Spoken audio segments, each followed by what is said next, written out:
তাইফের ময়দানে ক্ষতবিক্ষত শরীর, রক্ত ঝরছে আল্লাহর নবীর গা থেকে। আহারে, আমি সেই জায়গাও দেখেছি, তাইফের সেই জায়গাটাও দেখেছি যেখানে রাসূলুল্লাহ বেহুশ হয়ে পড়েছিলেন, সব থেকে বেশি রক্ত পড়েছে। রাসূলুল্লাহ যখন হুঁশ আসতেন, বেহুশ হয়ে গেছিলেন, ফেরেশতারা দাঁড়ায় কাঁদতেছে আর বলছে, ইয়া রাসূলুল্লাহ, আপনার এই করুণ অবস্থা দেখে আকাশের ফেরেশতারা কাঁদতেছে, আমি সহ্য করতে পারছি না। জিবরাইল বলছেন, আমি হুকুম চাই, আপনি আমাকে হুকুম দেন, দুটা পাহাড় মিলায় দিয়া সব কাফের পিছে শেষ করে দিই। আল্লাহর নবী বলেন, জিবরাইল, আমি যদি হুকুম করি, আমার হুকুমে যদি দুই পাহাড় দিয়া মানবগুলিকে সব যদি পিছে মেরে ফেলে দাও, একটা কাফেরও যদি না বাঁচে, তাহলে কার কানে আমি পৌঁছাবো লা ইলাহা ইল্লাল্লাহু মুহাম্মাদুর রাসূলুল্লাহ।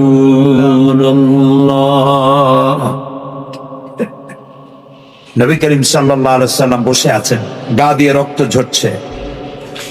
এই অবস্থা দেখে তায়েফের এক লোক দৌড়ে তার বাগানে চলে গেল, আঙ্গুর বাগান, বুখারীর হাদিস। আঙ্গুর বাগান থেকে এক গ্লাস আঙ্গুরের রস নিয়ে এসে রাসূলের হাতে দিলেন। 3 দিনের না খাওয়া রাসূল, 3 দিন ক্ষুধার্ত, তৃষ্ণার্ত, ক্ষতবিক্ষত, জর্জরিত, নিষ্পেষিত, নির্যাতিত।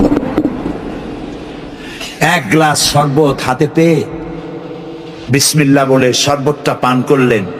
জিজ্ঞেস করলেন, তোমার নাম না আত্তাস? তিনি বললেন, হ্যাঁ, আমার নাম আত্তাস।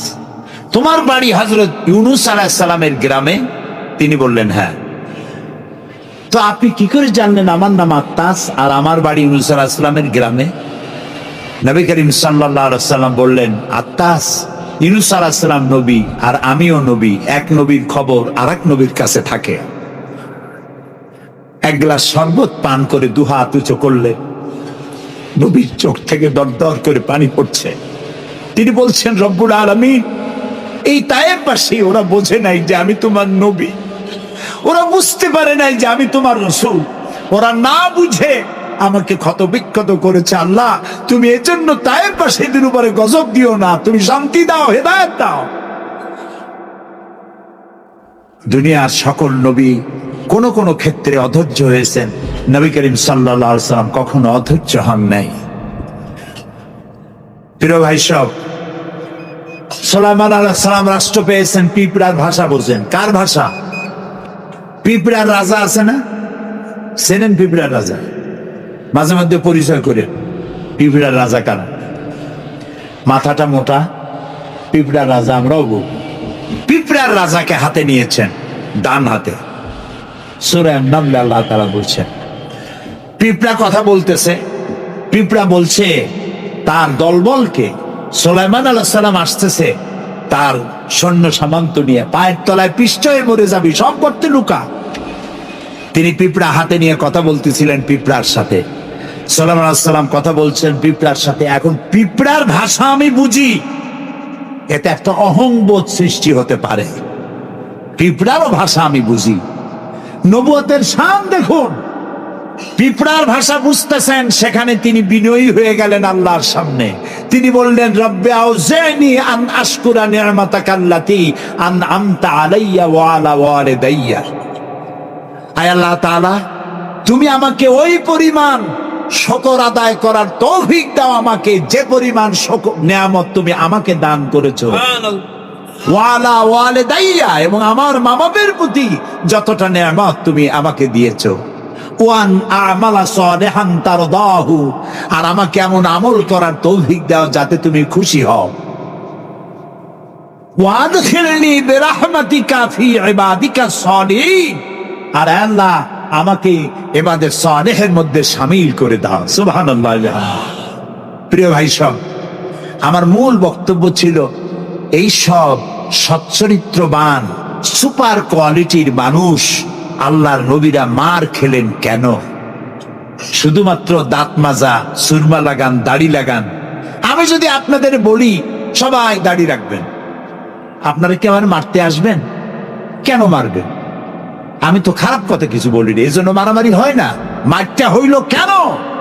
মার হয়েছে এই কারণে নবীরা বলেছেন লা ইলাহা ইল্লাল্লাহ, আল্লাহ ছাড়া কোনো ইলাহা নাই, আইনদাতা নাই, বিধানদাতা নাই, একমাত্র আইনদাতা তিনি। এখন আল্লাহর আইনটা কি সেটা আমাদেরকে বুঝতে হবে, সেটার দিকে আমি আগাচ্ছি ইনশাআল্লাহ। নবী করিম সাল্লাল্লাহু আলাইহি ওয়াসাল্লাম যখন এই কালিমার দাওয়াত দিলেন, মার শুরু হয়ে গেল। যারা এতদিন বলছিল আল আমিন, কি বলছিল রাসূলকে? আল আমিন, তারাই এখন নবী করিম সাল্লাল্লাহু আলাইহি ওয়াসাল্লামকে পাগল বলা শুরু করলো। রাসূলকে পাগল বলা হলে আঘাত লাগে কার গায়ে? আঘাত লাগে কোথায়? আল্লাহর গায়ে বলা যাবে না, আল্লাহর অস্তিত্বে আঘাত লাগে। আল্লাহ রাব্বুল আলামিন এই কাফেরদের অপবাদের জবাবে আল্লাহ তাআলা প্রতিবাদ করলেন। তিনি বললেন, ওয়ামা সাহিবুকুম বিমাজনুন, তোমাদের সাথী পাগল নয়, তোমাদের সাথী বললেন আল্লাহ তাআলা। কেন?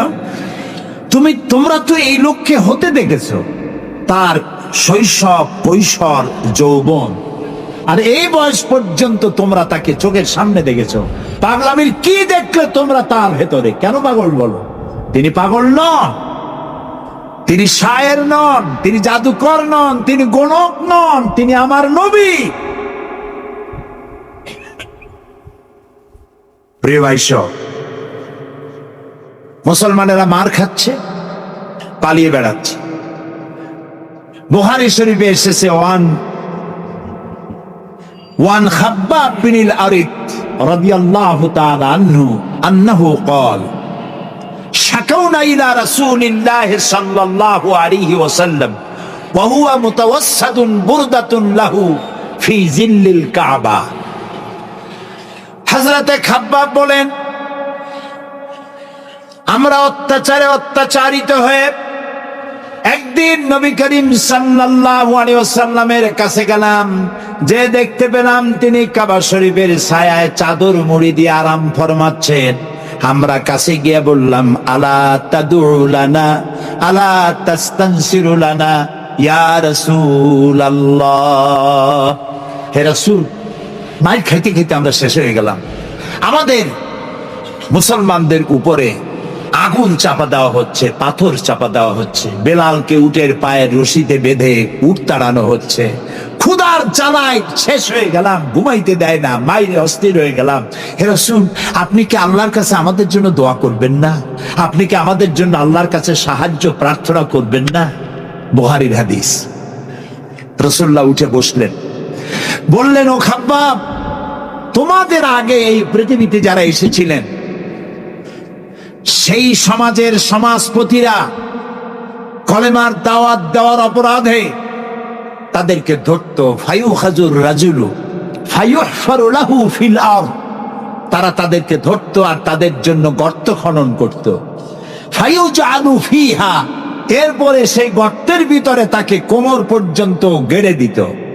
সুম্মা ইউতা বিল মানশার, এরপরে করাত আনা হতো। ফায়ুদাউ আলা রাসিহি, এরপরে করাত তার মাথার উপরে রাখা হতো। ফায়ুজআলু নিসফাইন, এরপরে করাত দিয়ে চিরে জীবন্ত মানুষকে দুই টুকরা করে ফেলে দেওয়া হতো। মা ইয়াসুদ্দুহু যালিকা আন দীনি, এত বড় অত্যাচারের পরেও সে যুগের একজন মুসলমানকে আল্লাহর দ্বীনের পথ থেকে এক চুলও তারা সরাতে পারে নাই। রাসূলুল্লাহ বলছেন, ওয়াল্লাহি ওয়াল্লাহি, ও খাব্বাব, আমি আল্লাহর নামে কসম করছি। কে বলছেন? রাসূলুল্লাহ কসম করছেন, আমি আল্লাহর নামে শপথ করছি, লা ইউতাম্মান্নাল্লাহু হাদাল আমরা হাত্তা ইয়াসিরুর রাকিবু মিন সানা ইলা হাদরামাউত। সেদিন বেশি দূরে নয়, যেদিন ইয়েমেনের রাজধানী সানা থেকে সুন্দরী যুবতী নারীরা তাদের যৌবনের পসরা নিয়ে, সওদাগারেরা তাদের সম্পদ নিয়ে সানা থেকে রওনা করে সহস্র মাইল পাড়ি দিয়ে সৌদি আরবের হাজরামাউত পর্যন্ত পৌঁছে যাবে রাত এবং দিনে পায়ে হেঁটে। লা ইয়াখাফু ইল্লাল্লাহ, আল্লাহ ছাড়া কোনো ভয় তাদের অন্তঃকরণে থাকবে না। আবিযযিবু আলা গানামি, তবে হ্যাঁ এটা ঠিক, লা ইয়াখাফু ইল্লাল্লাহ যদি বলা হয় আর কিছু না বলা হয়, তাহলে তো বোঝা যাবে যে বাঘ এবং সিংহরও ভয় থাকবে না। নবীর কথায় কোনো ফাঁক থাকে না, আল্লাহর কথায় ফাঁক থাকে না, নবীর কথায়ও ফাঁক থাকে না। একজন ইলম কালাম কম যখন ওয়াজ করতে যাইতো, লক্ষ্য করতো যে সেখানে কোনো আলেম আছে নাকি। আলেম থাকলে অল্প কথা বলে শেষ করে দিত। তা আলেম আছে কিনা এটা পরীক্ষা করার জন্য বলছে যে ভাইরা আমি আজকে একটা পাতা আর ওয়াজ করব, একটা পাতা, এবং তার ব্যাখ্যা এবং বিশ্লেষণ আমি আপনাদের সামনে আলোচনা করতে চাই। জনগণ বলে আমরাও শুনতেই চাই, বলুন পাতার ব্যাখ্যা কি। তিনি বলছেন এমন একটি পাতা, এটি যদি মাটিতে পড়ে বাঘ হয়ে যায়, আর যদি পানিতে পড়ে কুমির হয়ে যায়। একজন দাঁড়ায় বলল, হুজুর বুঝলাম এই পাতার ফজিলত এমন, মাটিতে পড়লে বাঘ হয়, পানিতে পড়লে কুমির হয়, কিন্তু পাতাটি যদি অর্ধেক মাটিতে অর্ধেক পানিতে পড়ে তাহলে কি হবে? উনি বুঝলেন যে এখানে তো আলেম আছে, কাজী আমার ওয়াজ এখানে শেষ করি। ও আখির দাওয়ানা আলহামদুলিল্লাহি রাব্বিল আলামিন। কথার মধ্যে ফাঁক থাকলে এরকম হয়, কিন্তু আল্লাহর কথা নবীর কথায় কোনো ফাঁক নাই। লা ইয়াখাফু ইল্লাল্লাহ, আল্লাহ ছাড়া কোনো ভয় থাকবে না। কিন্তু গরু ছাগল ভেড়া নিয়ে যাইতে গেলে যদি জঙ্গলের বাঘ আক্রমণ করে, সে ভয় কি থাকবে না? আল্লাহ রাসূল ব্যাখ্যায় বলছেন লা ইয়াখাফু ইল্লাল্লাহ আবিযযিবু আলা গানামি, তবে তোমার ঘোড়া, তোমার সাথের ভেড়া ছাগল পশু যদি থাকে তো তার উপরে বাঘের আক্রমণ এ ভয় থাকতে পারে, কিন্তু সম্পদ হরণ, সতীত্ব হরণ, জীবন হরণের কোনো ভয় থাকবে না, এমন সমাজ কায়েম হবে। লা ইয়াখাফু ইল্লাল্লাহ ওয়ালাকিন্নাকুম তাস্তাজিলুন, তবে তোমরা খুব তাড়াহুড়ো করছো, একটু সহ্য করো, একটু ধৈর্য ধরো। নবী করিম সাল্লাল্লাহু আলাইহি ওয়াসাল্লাম একটি সুন্দর সমাজ উপহার দিলেন। আমি ইতিহাস থেকে আপনাকে শোনাতে চাই। রাসূলুল্লাহ ইন্তেকাল করেছেন,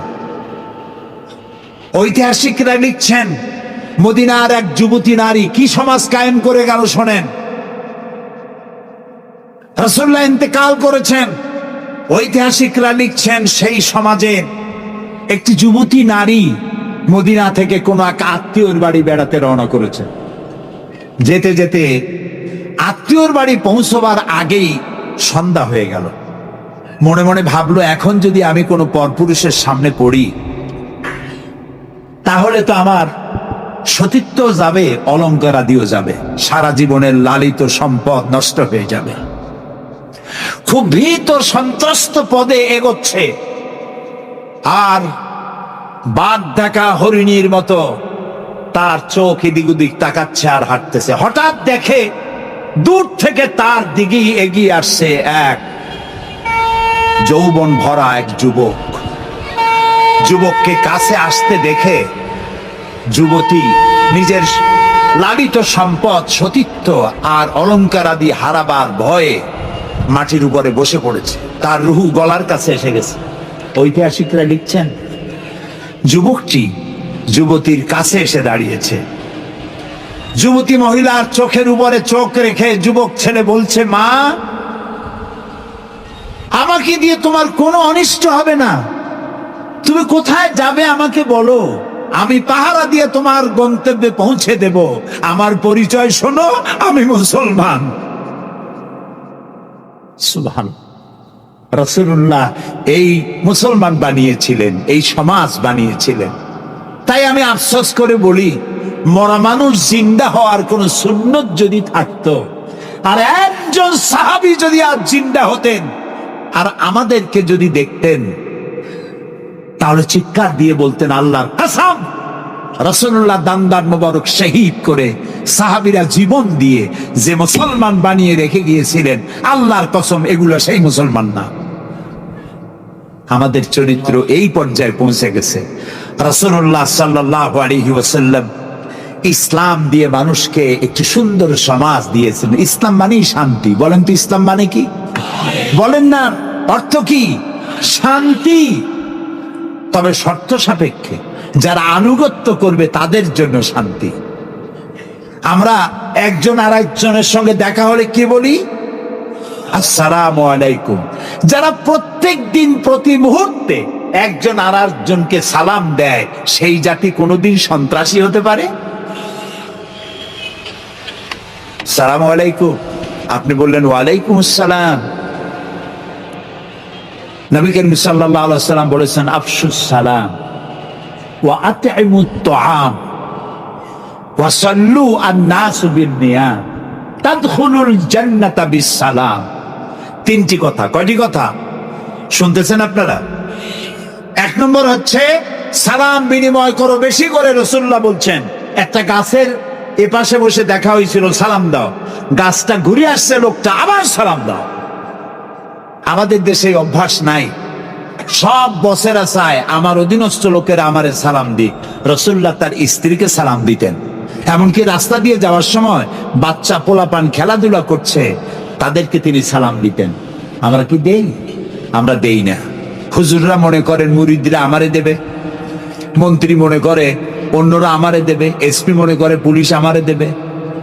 কিন্তু সালাম যিনি আগে দেবেন তিনি অহংকার মুক্ত। সুবহানাল্লাহ। এবং এই সালাম অন্যরা বলে কি সুপ্রভাত, গুড মর্নিং, গুড ইভিনিং, শুভ সন্ধ্যা, শুভরাত্রি। এটার ব্যাখ্যা কি? সকালবেলায় 280 মাইল স্পিডে ঝোড়ো হাওয়া প্রবাহিত হচ্ছে, 30 ফিট উঁচু হয়ে জলোচ্ছ্বাস হচ্ছে, মানুষ মরতেছে, বাড়ির টিন উড়ে যাচ্ছে। সকালবেলা কেউ যদি যায় বলে গুড মর্নিং, থাপড়ায় দাঁত ফালাই দেবে না? বেটা, এর চাইতে ব্যাড মর্নিং তো কখনো আসেনি। রাতের বেলায় মা মারা গেছে, তার বাড়ি গিয়ে বলছে গুড নাইট। কেমন লাগবে কোন? সুতরাং ইসলামের বিষয়টাই মোর সায়েন্টিফিক। সুখে দুঃখে, বিপদে আপদে, সুখে শান্তিতে, রাতে দিনে, সকালে সন্ধ্যায় যখন দেখা হচ্ছে, একজন আরেকজনকে সালাম দেয়। আসসালামু আলাইকুম। পয়সা লাগতেছে? কথা না কইলে বুঝবো কি? বিনা পয়সায় আল্লাহ তোমার উপরে শান্তি দিক, রহমত দিক। আপনি আরো বেশি করে কোন ওয়ালাইকুম আসসালাম ওয়া রাহমাতুল্লাহি ওয়া বারাকাতুহু ওয়া মাগফিরাতুহু। তারপরে কি করে? হাত দেন। কিছু কিছু লোক আছে হাত মোটে ছোঁয়ায়, সবটা দিতে চায় না। আবার হাতটা দিয়া এরকম ঝাঁকি ঝাঁকি করে, মনে করে যত ঝাঁকি তত নেকি। এটা কিন্তু একটা পাগলামি। জি, আপনি হাত নাচান কেন? ধরে রাখেন আর বলবেন ইয়াগফিরুল্লাহু লি ওয়া লাকুম। আল্লাহ তোমারও শান্তি দিক, আমারও শান্তি দিক। আল্লাহ তোমারও মাফ করুক, আমারও মাফ করুক। সুবহানাল্লাহ। সালাম দাও বেশি করে। কে বলতেছেন? আল্লাহ রাসূল। বাড়িতে যে সালাম দেবেন, বউরে সালাম দেবেন। আপনার স্ত্রী আপনার কৃতদাসী নয়, আপনার সমান অধিকার। তা আপনি সালাম দিবেন। ঘরের মধ্যে মুখ কালো করে ঢুকলেন, বউ কিছু কইল না, আপনিও কিছু কইলেন না, মনে হলো দুইজন বোবা। আপনি ঘরের মধ্যে প্রবেশ করতেছেন, আসসালামু আলাইকুম ওয়া রাহমাতুল্লাহ। গৃহবাসীরা, তোমাদের উপর আল্লাহর রহমত নাজিল হোক। সুবহানাল্লাহ বলবেন না? আজকেই এই আমল করবেন। বাড়ি যাইয়ে বউরে সালাম দেবেন। তবে যারাদের কোনোদিন দেওয়ার অভ্যাস নাই, তাদের একটা সমস্যা হইতে পারে। হঠাৎ করে সালাম দিলে বউ মনে করবে কপালে দুঃখ আছে বুঝে আসছে। একটু বুঝাই বলে নেবেন। তবে আজকের থেকে সালাম শুরু হবে, ঠিক আছে না ভাই? আজকের থেকে শুরু হবে। বাচ্চাকে বাড়ি থেকে বিদায় করছেন, স্কুলে যাচ্ছে, মা বাবা শিখায় বাই বাই, টাটা, যাই যাই, খাই খাই।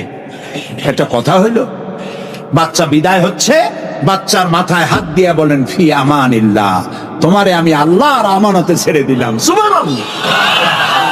কিসের বাই বাই টাই টাই?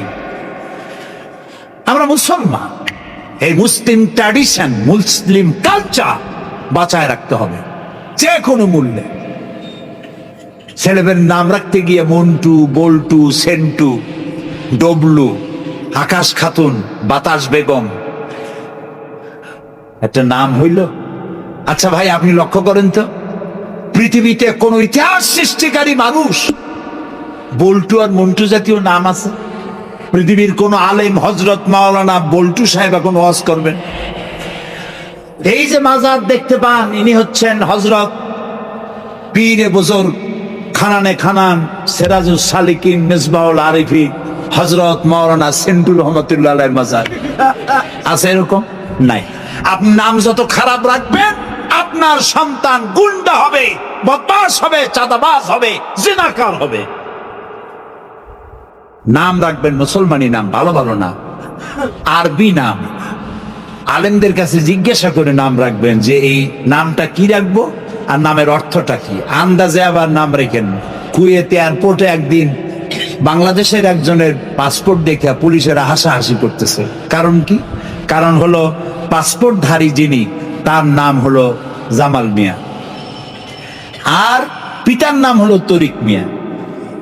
জামাল শব্দের অর্থ হচ্ছে উট, আর জামাল মিমে আলেফ দিয়ে যদি হয় তাহলে হয় সৌন্দর্য।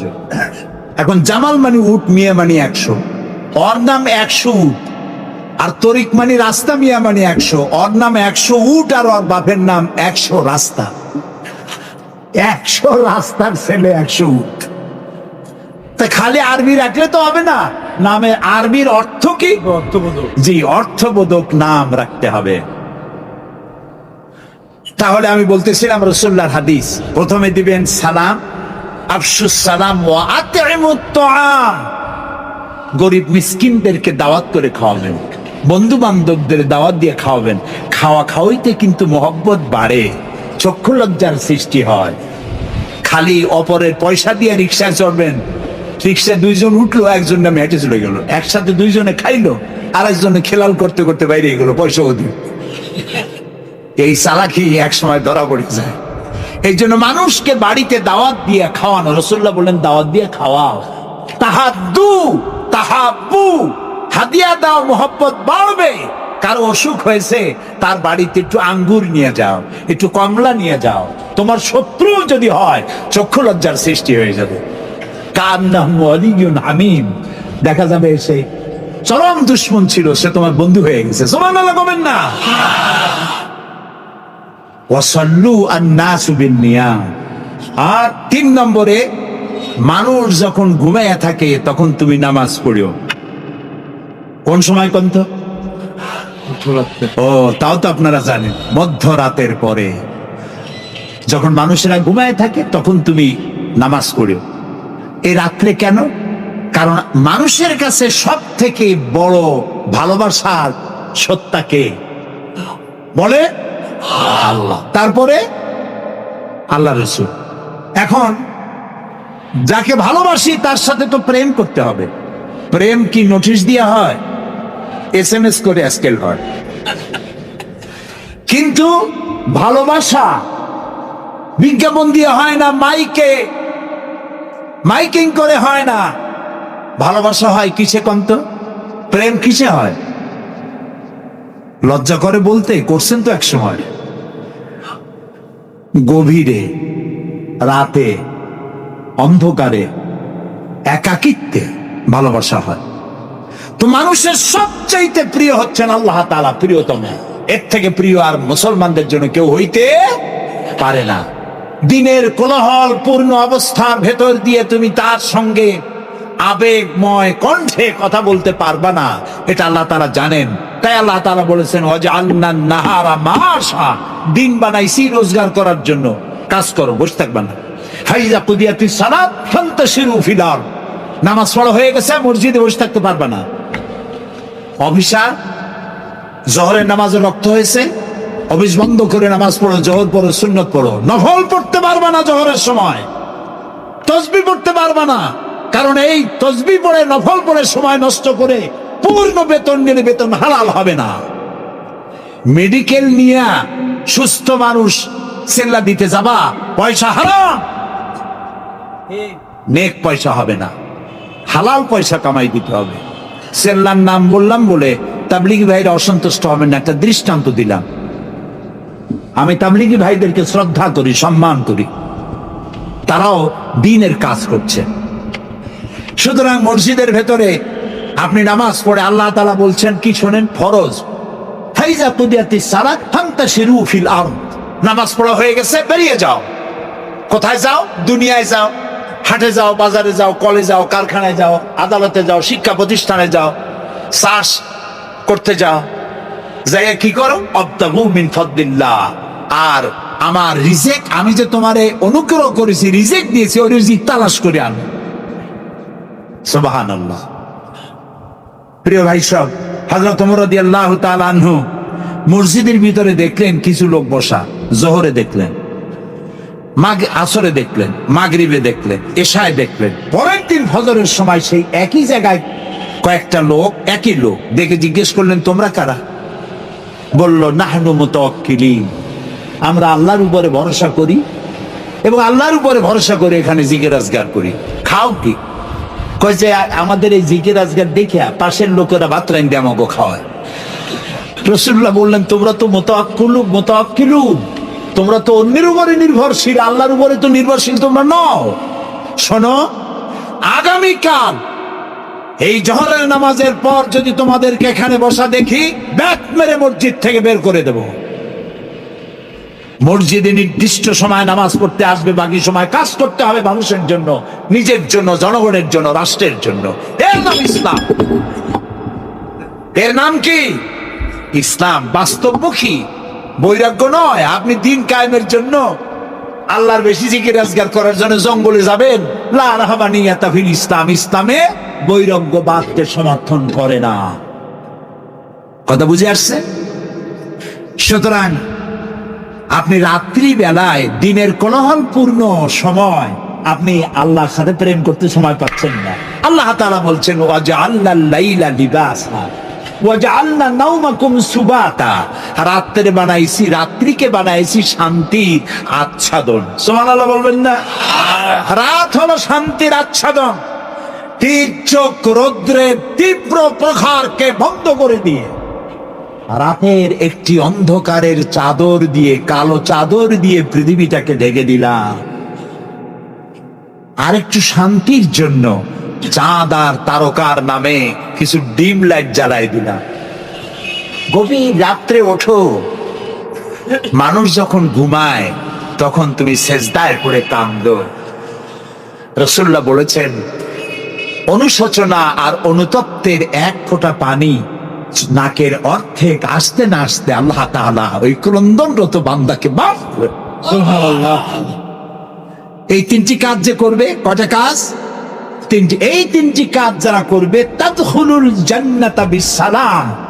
আখরাজাহু মুসলিম, মুসলিম শরীফের হাদিস। রাসূলুল্লাহ বলছেন, এই তিনটে কাম করো, শান্তির সাথে জান্নাতে চলে যাবে। তাহলে যে জাতির জীবন ব্যবস্থার নাম কি? ইসলাম। আর আমাদের নাম মুসলমান। সব জায়গায় কিন্তু শান্তি, দেখা হইলে সালাম। আল্লাহর নাম কি? শান্তি। আর আল্লাহর এক নাম কি? সালাম না আছেন আল্লাহর নাম? আল্লাহর নাম শান্তি। তারপরে নামাজ পড়ে শেষ করার পরই ডান দিকে বাম দিকে কি বলি? নামাজ পড়েও বলি আসসালামু আলাইকুম ওয়া রাহমাতুল্লাহ। জীবনের শেষ নামাজ কোনটা? জানাজা। তার শেষ কথা কি? আসসালামু আলাইকুম ওয়া রাহমাতুল্লাহ। এরপরে মুমিনদের লাস্ট ডেস্টিনেশন দারাকা দারাস সালাম। শেষ জায়গা কোথায়? জান্নাত। এই যাদের ধর্ম, এই যাদের দ্বীন, এই যাদের জীবন ব্যবস্থা, সেখানে আল্লাহর আইন প্রতিষ্ঠার নামে বোমা মারা লাগবে? জবাব দেন। সন্ত্রাসী তৎপরতা করা লাগবে? কোন নবী, কোন রাসূল সন্ত্রাসী তৎপরতা চালিয়েছেন, মানুষ হত্যা করেছেন, এর কোন নজির আছে পৃথিবীতে? আছে? পৃথিবীতে নাই। আপনারা বলতে পারেন, তাহলে রাসূলুল্লাহ যুদ্ধ করছিলেন কেন? নবী করিম সাল্লাল্লাহু আলাইহি ওয়াসাল্লাম যত যুদ্ধ করেছিলেন সব ছিল ডিফেন্সিভ, আত্মরক্ষামূলক। তিনি নিজে যুদ্ধ শুরু করেছেন, এর কোনো নমুনা নাই। একটি হাদিস পাওয়া যাবে না যে নবী করিম সাল্লাল্লাহু আলাইহি ওয়াসাল্লাম ক্ষমতা গ্রহণ করার পর সাহাবীদের রাতের বেলায় পাঠায় দিয়েছেন, ওই গ্রাম আমার উপর ঈমান আনে নাই, বাড়ি শুদ্ধ জ্বালায় দাও, হত্যা করো। বলেছেন? সুবহানাল্লাহ। বন্দীরা এসেছে, বন্দীদেরকে তিনি শর্ত করেছেন, বন্দীদের খাবার দিয়েছেন, থাকার দিয়েছেন, আর বলেছেন কোন বন্দী যদি একটা নিরক্ষর লোককে অক্ষর জ্ঞান সম্পন্ন করাতে পারে, স্বাক্ষর দিতে পারে, এই জ্ঞানটুকুন যদি দিতে পারে, এর বিনিময়ে তাকে মুক্তি দেওয়া হবে। আজকে আমেরিকা আমাদেরকে ভদ্রতা শিখায়, বন্দীদের সাথে তোমরা কি ব্যবহার করেছো? আল গরিব কয়েকখানায় কি অসভ্যর বর্বরতা তোমরা করেছো, পৃথিবীর ইতিহাসকে ম্লান করে দিয়েছো, সভ্যতার মুখে কালিমা লেপন করেছো। আল গরিব কয়েকখানার তারা কি করেছে আমি ভাষা দিয়া ভদ্রলোকের সামনে তা উচ্চারণ করতে পারবো না।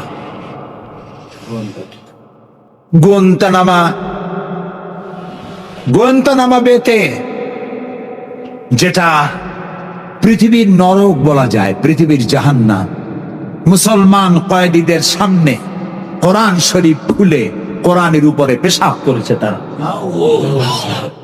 একজন মুসলমান হাত পা বান্ধা, তার সামনে কোরআনে পেশাব করলে তার অবস্থাটা কি হয়? সে তো আত্মহত্যা করতে চায়, তখন আমার জীবন চলে যা, কোরআনের অমর্যাদা তো সহ্য করা যায় না। তোমরা তাই করেছো। তোমরা ইরাকে 70 বছরের বৃদ্ধা নারীকে 2 পা 2 হাতের উপরে ভর করে গাধার মতো বানাইয়া তার পিঠের উপরে তোমরা চড়ে বাজারে বাজারে ঘুরেছো। তোমরা সেই জাতি, তোমরা নারীত্বের অমর্যাদা করেছো, মনুষ্যত্বের অমর্যাদা করেছো। বাংলাদেশকে গণতন্ত্র শিক্ষা দেওয়ার জন্য তোমাদের আসার কোনো জরুরত নাই। গণতন্ত্র আমাদের কাছ থেকে শিখে যাও, সভ্যতা ভদ্রতা আমার দেশ থেকে শিখে যাও। তোমরা সাম্প্রদায়িক সম্প্রীতির কথা বলো, আমার দেশ থেকে শেখো। আমার দেশের হিন্দুরা রোজার মাসে মসজিদের পাশে যত মণ্ডপ ছিল, মাগরিবের আজানের সময় কেউ ঢোল বাজায় নাই, মাইক বাজায় নাই, ঠিক না? আমার দেশের মুসলমানেরা তাদের সারা দিন রোজা রেখে তাদের গান বাজনা চিৎকারে গান অস্থির হয়েছে, কিন্তু কেউ যে বলে নাই যে ঢোল বাজাইতে পারবা না, গান গাইতে পারবা না, বলেছে কেউ? সাম্প্রদায়িক সম্প্রীতি এখানে তোমরা খুঁজে বেড়াও যেখানে সম্প্রীতি নাই। কোথায় সাম্প্রদায়িক সম্প্রীতি নাই? সব জায়গায় সাম্প্রদায়িক সম্প্রীতি। সব থেকে পৃথিবীর মধ্যে বাংলাদেশে সাম্প্রদায়িক সম্প্রীতি সব থেকে বেশি। দেশের বদনাম বিদেশে গিয়ে এত বলে মানুষ, চিন্তা করতেও কষ্ট হয়। এখন ধোঁয়া তুলেছে দ্রব্য মূল্যের জ্বালায় বাংলাদেশ নাকি শেষ। আচ্ছা ভাইরা, দ্রব্য মূল্য পৃথিবীতে কোথায় না বেড়েছে? তবে আমাকে বলতে হবে, দ্রব্য মূল্যের কারণে বরিশালে না খাইয়া মরছে কয়জন? আমি আপনার কাছে হিসাব চাই, বলেন। মরেছে একজনও? বাংলাদেশে মরছে একজনও? দ্রব্য মূল্য বাড়তে পারে, কিন্তু ক্রয় ক্ষমতাও তো বেড়েছে মানুষের, আলহামদুলিল্লাহ বলেন। আমি তো সেদিন আমার পিরোজপুরে দেখলাম এক রিক্সাওয়ালা, তার বাড়িতে শামিয়ানা টানানো। আমি জিজ্ঞেস করলাম, এই বাড়িতে কি বিয়ে নাকি? বললো যে একটা রিক্সাওয়ালা অমুক, তারা চিনলাম, তার বাড়িতে বিয়া। সে বিবাহের জন্য পাড়েরহাট বাজার থেকে, ডেকোরেটর থেকে চেয়ার ভাড়া করে এনেছে, শামিয়ানা এনেছে, সেজন্য ধার কর্য করতে হয়নি, সে পয়সা পেয়েছে, তার কাছে পয়সা আছে। বিজিডি, বিজিএফ, তারপরে বৃদ্ধ ভাতা, বয়স্ক ভাতা, এরপরে মুক্তিযোদ্ধা ভাতা, উপবৃত্তি, টিআর, কাবিখা, বিভিন্ন রকমের বিভিন্ন পদ্ধতিতে মানুষের দুয়ারে ক্রয় ক্ষমতার জন্য সরকার টাকা পৌঁছে দিয়েছে। যদি 4-5 বছর আগে সে কত পাইতো আর এখন কত পায়? সেটাই কথা। 1 টাকা যখন চাউলের সেট ছিল তখন মানুষ না খেয়ে মরতো, এখন 20-22 টাকা, তা তো না খেয়ে মরছে না। আলহামদুলিল্লাহ বলে, আলহামদুলিল্লাহ বলে। সুতরাং এই সব বাজে কথা বলে মানুষকে বিভ্রান্ত করার কোনো সুযোগ নাই। যাক, এটা আমার পয়েন্ট না। আমার পয়েন্ট ছিল আল্লাহর আইন প্রতিষ্ঠার জন্য বোমা মারা, সন্ত্রাসী তৎপরতার কোনো সুযোগ নাই। আজকে যারা বোমা মারতেছে, এই যে জালকাঠি মারলো না, কয়জন মারছে? 2 জন। যেটা মারলো এইখানে বসে তারে পুলিশে ইন্ট্রোগেশন করতেছিল। ইন্ট্রোগেট করার সময় তারে জিজ্ঞেস করলো, তুমি মারলা কেন? কয় যে আমি আল্লাহর আইন প্রতিষ্ঠা করতে চাই, সে আল্লাহর আইনের বিরুদ্ধে অবস্থান নিয়েছে, বিচার করে, সেই জন্য তারে মারছি। আচ্ছা, বিচারকরা কি আইন তৈরি করে? জবাব না দিলে বুঝবো কি আমি? আপনারা সবাই শিক্ষিত, সিটি কর্পোরেশনের লোক, জবাব দিবেন ঠাস ঠাস করে পুরুষের মতো। বিচারকরা আইন বানায়, তৈরি করা আইনের উপরে তারা ডিসিশন দেন। এই যে আইনজীবী দুজন দুই পাশে আমার বসে আছে, ওনরা যে পার্লামেন্টের মেম্বার, আদালতে এই জন্য এমপি কে দেখে দেয়। জি, তো এই যে দুইজন আইনজীবী বসে আছেন আমার পাশে, ওনরা প্রতিষ্ঠিত আইনের উপরে ওনরা আর্গুমেন্ট করেন। আমার দেশে যত আইন আছে, সিভিল ল যেটা, সেখানে তো ইসলামী আইন আছে, আছে না বলুন কেন? আন্দাজে সিভিল লর মধ্যে আছে, ক্রিমিনাল লর মধ্যে কিছুটা নাই, কিন্তু সিভিল লর মধ্যে আছে। মুসলিম পারিবারিক আইন, এটা তো আছেই। পারিবারিক সুতরাং বিচারক মারা, আইনজীবী মারা। এরপর বললো, আচ্ছা তুমি যদি এখন মরো, কয় যে আমি তো শহীদ হয়ে যাবো। আরে উল্লু, তুমি শহীদ হবা কেমনে? তুমি তো মানুষ খুন করে আসছে, তোর তো জাহান্নামে যাওয়া লাগবে। চট্টগ্রামে যে মারলো, মা বোমা মারতে গিয়ে দুইটা হাত গেছে, দুইটা পা চলে গেছে। তারপরে তাকে হসপিটালে নেওয়া হয়েছে, পানি চাইছে, এক নার্স পানি দিয়েছে বাম হাত দিয়ে। সে কয় যে বাম হাতে পানি খাবো না। তুই মুসলমান? কয় যে নার্স বলছে আমি মুসলমান। বাম হাত দিয়ে পানি দিলা কেন? আমি তো মুসলমান, ডানেতে পানি দাও। আমি শুনিয়া পরে এক বক্তৃতা বললাম, আসছে মানুষ খুন করিয়া, ও এখন বাম হাত আর ডাইন হাত তালাশ করে। একজনের নাকি মোষ ছিল খুব বড়, আছেন এরকম কিছু মোষওয়ালা, বড় মোষ, ঠোঁট ঠোঁট ঢাকা। কিছু কবি বুদ্ধিজীবী, এরা কোন রকম বুদ্ধিজীবী হইতে চাইলে এরকম একটু মোষ টোষ বড় থাকা লাগে, চুল টুল 5-6 মাস কামায় না, এরকম একটা অবস্থা। আর মাথাটা ইন্টারন্যাশনাল এয়ারপোর্ট, চুল টুল নাই, স্টেডিয়ামের মতো, চতুর্দিকে কিছু দর্শক আছে, মাঝখানে খালি। তো এরকমের একজন মোষওয়ালা, ঘন মোষ, এত বেশি মোষ যে টর্চ মারিয়াও বোঝা যায় না যে লোকটা হাসে না কান্দে। ওই রকম এক মশলা লোকের মদ খাওয়ার অভ্যাস ছিল। মদের গ্লাস বাম হাতে, আর ডান হাত দিয়ে মোষগুলো উঁচু করিয়া বাম হাত দিয়ে মদ খাইতেছে বহুত কষ্ট করে। একজন জিজ্ঞেস করলো, ভাই তুমি মদ খাওয়াতে এত কষ্ট করতেছো কেন? ঢকঢক করে গিললেই তো হয়, মোষগুলো উঁচু করে নিয়েছো। কয় যে ভাই, হযরত ওলামায়ে কেরামের মুখে শুনছি, পানি টানি কিছু খাইতে গেলে মোষ লাগলে মাকরুহ হয়। ও খাইতেছে মদ, ও মানুষ খুন করে আসছে, আর ও বলতেছে যে আমি বাম হাতের পানি খাবো না। বেটা তুই জাহান্নামে যাবি। আল্লাহ তাআলা বলেছেন, ওমাই ইয়াকতুল মুমিনান মুতাআম্মিদান ফাজাযাউহু জাহান্নাম খালিদান ফিহা ওয়া গাদাবাল্লাহু আলাইহি ওয়া লানাহু ওয়া আ'আদ্দা লাহু আযাবান আযীমা। আল্লাহ তাআলা বলেছেন, যে ব্যক্তি কোন মানুষ হত্যা করে, মুমিন হত্যা করে ইচ্ছে করে, তার একমাত্র শাস্তি হলো জাহান্নাম। কে বলতেছে? আল্লাহ তাআলা। জাহান্নাম, এবং আল্লাহ লানত, এবং চিরকাল সে জাহান্নামে থাকবে। আল্লাহ তাআলা আরো বলছেন, ওমান কাতালা নাফসান বিগাইরি নাফসিন আও ফাসাদিন ফিল আরদ ফাকান্নামা কাতালান নাসা জামিআ। যদি বিচারকরা বিচারের মাধ্যমে কাউকে মৃত্যুদণ্ড না দেয়, এরকম কোন মানুষকে কেউ যদি হত্যা করে, সে একটি মানুষ হত্যা করলো না, সেজন্য বিশ্বের সমগ্র মানব গোষ্ঠীকে হত্যা করলো।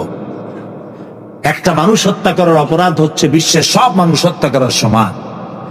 ওমান আহিয়াহা, আর কেউ যদি একটি মানুষকে বেঁচে থাকার সুযোগ করে দিল, ফাকান্নামা আহিয়ান নাসা জামিয়া, সে যেন সারা পৃথিবীর মানুষগুলিকে বেঁচে থাকার জন্য সুযোগ করে। যারা মানুষ হত্যা করে তাদের শাস্তি কি? আল্লাহ তাআলা বলছেন, ইন্নামা জাযাউল্লাযীনা ইউহারিবুনাল্লাহ ওয়া রাসূলাহু ওয়া ইয়াসআউনা ফিল আরদি ফাসাদান। যারা আল্লাহর এই জমিনে বিপর্যয় সৃষ্টি করতে চায়, সন্ত্রাস সৃষ্টি করতে চায়, তাদের জন্য 4 প্রকার শাস্তি। কয় প্রকার শাস্তি? কে বলতেছে?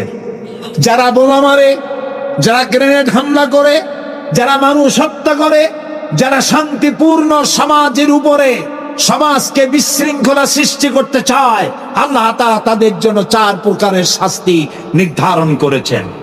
আইয়ুকাত্তালু, তাদেরকে হত্যা করো, আও ইউসাল্লাবু, অথবা তাদেরকে শুল দণ্ডে দিয়ে দাও, আও তুকাত্তা আইদিয়াহুম ওয়া আরজুলিহিম, অথবা তাদের ডান হাত আর বাম হাত উল্টা কেটে দাও, হয় প্রথমে ডান পরে বাম পা, বাম হাত ডান পা, একটার উল্টা আর একটা কাটো। চতুর্থ, আও ইয়ানফাউ মিনাল আরদ, অথবা দেশ থেকে বহিষ্কার করে দাও। সুতরাং আজকে যারা সন্ত্রাসী তৎপরতা চালাচ্ছে তাদের সাথে ইসলামের কোনো সম্পর্ক নাই। পত্রিকার মাধ্যমে এক শ্রেণীর, সাংবাদিকতার মাধ্যমে এক শ্রেণীর ধর্মনিরপেক্ষ রাজনীতিবিদরা এই সমস্ত সন্ত্রাসের দোষ আলেমদের মাথায় উঠায় দিতে চেয়েছিল। আল্লাহ আমাদের রক্ষা করেছেন, আলহামদুলিল্লাহ। বাংলাদেশের সমস্ত মসজিদ, মাদ্রাসার ইমাম, শিক্ষক, আলেম, ওলামা, পীর, বুজুর্গ সব ময়দানে নেমে পড়ে প্রতিবাদ জানিয়েছে ইসলামের সাথে এর কোনো সম্পর্ক নাই, সম্পর্ক থাকতে পারে না। বিদায় হজে শুনতেছেন, নবী করিম সাল্লাল্লাহু আলাইহি ওয়াসাল্লাম বক্তব্য রাখছেন। বিদায় হজে নবী করিম সাল্লাল্লাহু আলাইহি ওয়াসাল্লাম বললেন, ও সাহাবীরা, আজকের কোন দিন? তারা বললেন, আজকে 9 জিলহজ, ইয়াউমে আরাফা। এটা কি মাস? তারা বললেন, জিলহিজ্জা, এটা জিলহজ মাস। যে ঘর তোমরা তওয়াফ করে, এই ঘরটা কার? সাহাবীরা বললেন, এটা আল্লাহর ঘর। নবী করিম সাল্লাল্লাহু আলাইহি ওয়াসাল্লাম বললেন, আজকের দিন, আরাফাতের দিন যেমন পবিত্র, আজকের মাস যেমন পবিত্র, আল্লাহর ঘর যেমন পবিত্র, তোমাদের একের রক্ত আরেকজনের কাছে সেই রকম পবিত্র। সুবহানাল্লাহ বলেন। রাসূলুল্লাহ বলছেন, একটি মানুষ হত্যা করা কত বড় অপরাধ শোনো। গোটা বিশ্ব ধ্বংস হয়ে যাওয়া আল্লাহর কাছে সহজ, একটা মানুষ হত্যা করা এর থেকে বেশি কঠিন আল্লাহর কাছে। এবং কিয়ামতের দিন আল্লাহ সর্বপ্রথম হত্যার বিচার করবেন। কাবিল আর হাবিলের বিচার দিয়া রক্তের বিচার শুরু হবে সর্বপ্রথম। সুতরাং হত্যা করা সন্ত্রাসবাদীদেরকে আপনারা ধরিয়ে দেবেন। জেএমবি নামে, জিহাদের নামে যারা কলঙ্ক সৃষ্টি করেছে ইসলামে, তাদের ব্যাপারে কোনো ছাড় দেওয়া যাবে না। সুইসাইড করা, এইভাবে আত্মঘাতী বোমা ছেড়ে দিয়ে যারা মৃত্যুবরণ করে, তাদের ব্যাপারে আল্লাহ তাআলা বলেছেন, ওয়ালা তাকতুলু আনফুসাকুম, তোমরা আত্মহত্যা করো না। আত্মহত্যা করা হারাম। আত্মহত্যা করা কি? আত্মহত্যাকারীদের জানাজা নাই, গোসল নাই, কাফন নাই, জানাজা নাই। আত্মহত্যা যারা করবে, কিয়ামতের দিন আল্লাহর জান্নাত হারাম, চিরকাল জাহান্নামে থাকতে হবে। অস্ত্র দিয়ে আত্মহত্যা করবো, সেই অস্ত্র দিয়ে নাকি বিচার হবে? জি, যে অস্ত্র দিয়ে আত্মহত্যা, আপনি তো হাদিসও জানেন। রাসূলুল্লাহ বলেছেন, যেটা দিয়ে সে নিজেকে হত্যা করবে, ওই অস্ত্র দিয়ে তাকেও সে নিজেকে নিজে ওইটা দিয়ে আত্মহত্যা করতেই থাকে কিয়ামতের দিন। বলেন নাউযুবিল্লাহ। প্রিয় ভাই সব, আমি ইসলাম আপনাদের সামনে বুঝাচ্ছিলাম। মারামারি কাটাকাটির মধ্য দিয়ে ইসলাম আসে নাই। ইসলাম এসেছে ভালোবাসা, আন্তরিকতা, প্রেম, উদারতা, ঔদার্য, মহব্বত আর রাসূলের অনুপম চরিত্র মাধুর্যের মধ্য দিয়ে ইসলাম প্রতিষ্ঠিত হয়েছে। এর থেকে শান্তির ধর্ম, এর থেকে ভালো জীবন ব্যবস্থা, এর থেকে সায়েন্টিফিক জীবন ব্যবস্থা পৃথিবীতে আর নাই। এই ইসলাম এর মধ্যে আল্লাহ আমাদেরকে পয়দা করেছেন, বলি আলহামদুলিল্লাহ। আজ আর বলবো না, বাকি কথা বলবো আগামীকাল ইনশাআল্লাহ। আর ঢাকা থেকে কয়েকটা লাইব্রেরি, মোবাইল লাইব্রেরি এসছে, এখানে বইপত্র পাওয়া যায়। বিশেষ করে যে কোরআনের তাফসীর আমি করতেছি, এতক্ষণ কোরআনের ব্যাখ্যাই বলেছি।